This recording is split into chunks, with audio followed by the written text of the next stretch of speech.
I'm not going in with high expectations, but we may come out with some very surprising things. We met him at the G20, and if we could develop a relationship which is good for Russia, good for us, good for everybody, that would be great. President Trump saying that he is entering Monday's one-on-one with Vladimir Putin with his eyes open.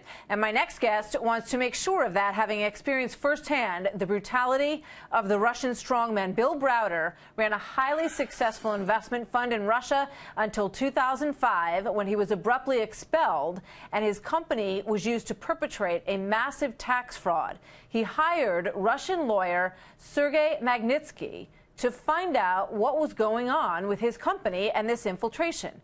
Magnitsky was then thrown into a Russian prison where he died in 2009 after being beaten and denied medical care. He was 37 years old, and he left behind a wife and 2 children.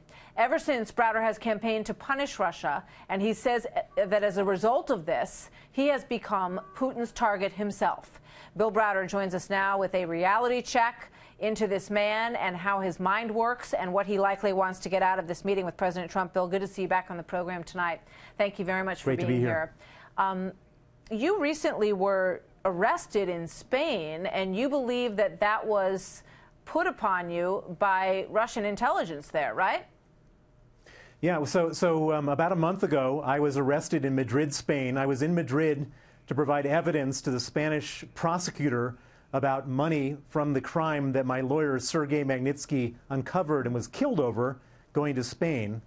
And about an hour and a half before the meeting was scheduled to start, some Spanish police officers showed up at my hotel room and took me in on a Russian Interpol arrest warrant. Now, thankfully, I was able to tweet out that I was being arrested. And by the time I got to the station, they were getting so many telephone calls from politicians and journalists, they realized that they had made a big mistake. And about 2 hours later, Interpol called them up and told them to release me. But this was the 7th time that Russia had used Interpol to try to get me arrested, to get me sent back to Russia so they could kill me like they did Sergei Magnitsky, my lawyer.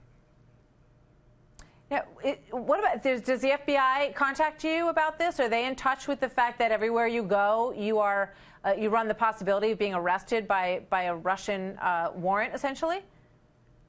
Well, I mean, there's a lot of different people on my side from different law enforcement agencies around the world, but I always have to be careful. There's a lot of countries that I don't travel to because I know that the governments in those countries are weak and would potentially hand me over to do a favor for Vladimir Putin.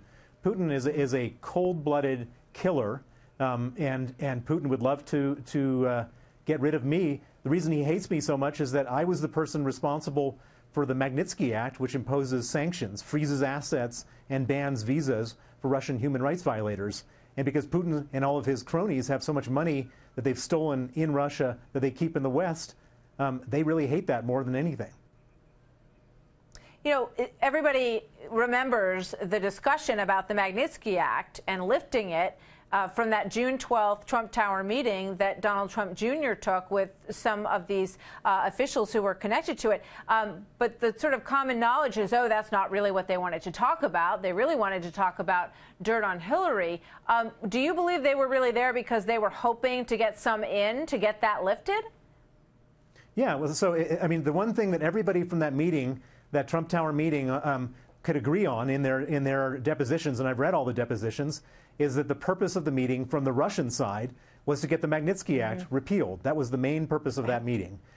We don't know what they offered to have that done, and we don't know if anything, what else was said, but we know that that's what they wanted. That's what the Russians wanted from that meeting. This is a quote, rather, from the New York Times, quoting Susan Rice from the Obama administration. Let's take a look at this, and I want to get your thoughts on what she said. His coming summit with Mr. Putin in Helsinki is a dangerous and counterproductive undertaking. The risks are many, and the benefits, if any, are difficult to discern. Do you agree with that? Well, I don't think that it should be a summit at all. I don't think, I mean, I know I was just in Washington. I was just meeting with Democrats and Republicans, and there's not a single member of Congress that thinks that there should be a summit taking place. It just doesn't make sense to dignify Vladimir Putin with a meeting with the most important man in the free world. Vladimir Putin is running an economy the size of the state of New York. His military budget is 90% less than the United States, and he's making trouble all over the world. He shouldn't be dignified. He shouldn't be rewarded with this type of recognition. Senator Graham was just here. He does think that the meeting should take place. So there are certainly some who believe that it would be a good idea. You have called Vladimir Putin Pablo Escobar with nukes, as you just said, a cold-blooded killer, a bald-faced liar. What would you tell President Trump as he goes into this meeting? What does he need to understand about this man and how to read him? Well, I would say that so when he goes into that meeting, he shouldn't be asking Putin for anything, because there's nothing that we can get from Putin. He should be telling Putin that he should stop doing the bad stuff that he's doing. He should pull out of Ukraine.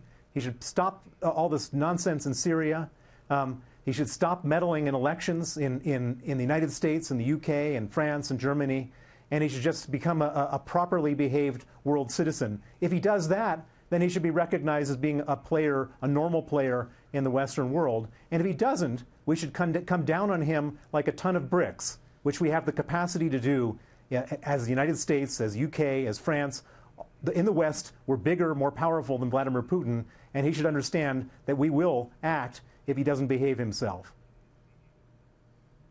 Very interesting, Bill. Thank you so much. Good to have you here tonight.